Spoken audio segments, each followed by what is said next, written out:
Welcome to our series, the Bhagavad Gita for All. Namaskar.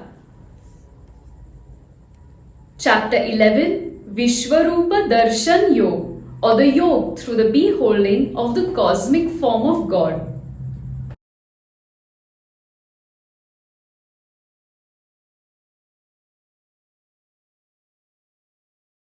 In the past chapter, we came across the power or vibhuti of Shree Krishna. We shed light on the manifestation of our feelings and how one could look at devotion. Do you also remember turning to your soul as a guiding light of sorts? The analogy of a lighthouse? Looks like the answers are all really inside us. Before that, we spoke of a few mythological characters and their roles. Now, for some, this concept of mythology, the vibhuti, and our discussion on the cosmic power in this new chapter might come across as an abstraction or something straight out of imagination. The jury is divided on this, since another section might believe it all to be true. There's a concept for this, Euhemerism. What it means is that one tends to presume myths and mythological accounts as something that originated from real events or real people.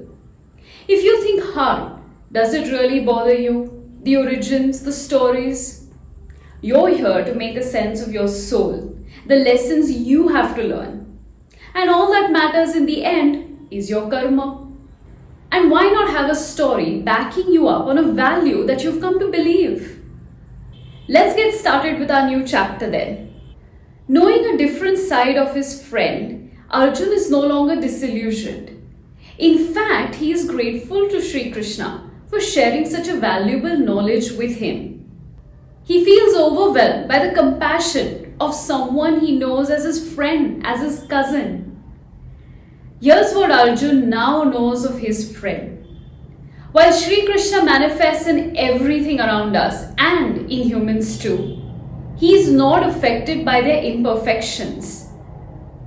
His glory is majestic and imperishable. While Sri Krishna may keep an account of all our karmas, he is in fact impartial. As the sole witness of everything we do, it is he who gives us the report card for our behavior.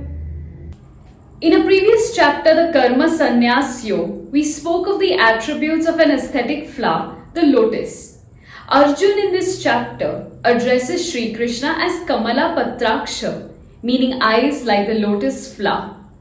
In the eyes, Arjun sees a gentle and sweet avatar of the Lord.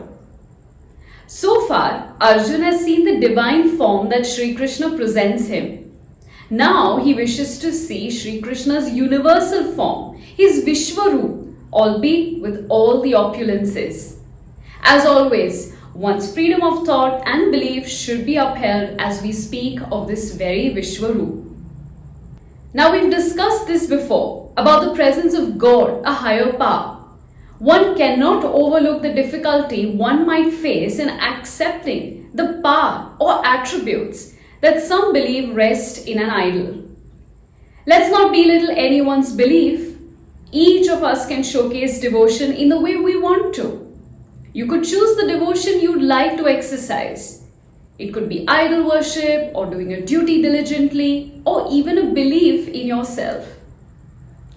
Whatever you choose, as long as you are true to yourself, there's nothing stopping you from realizing who you really are. If we mortals can possess a soul, imagine the higher power. It's greater than anything we know. It will be pretty obstinate for us to define the existence of a divine personality. Here's a Persian couplet by Rumi that could throw light on this. It's not only the thirst that longs for water, water also craves the thirsty man. Our approach at most times tends to be conservative, thinking that what we're seeking is outside, external to our being. If that was true, wouldn't someone have found this pot of gold and made merry? After all, it is a buyer's market.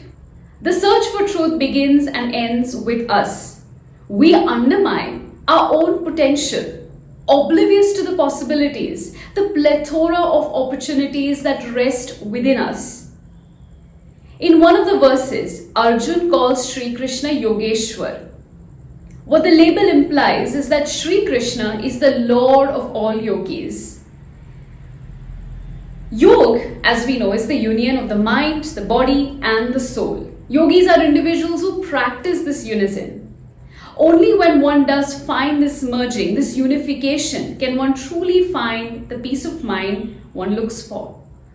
And it might not be in the things around us, neither in the clutter nor the clamor of the outside world. More on this, but next time. Dhanyavad.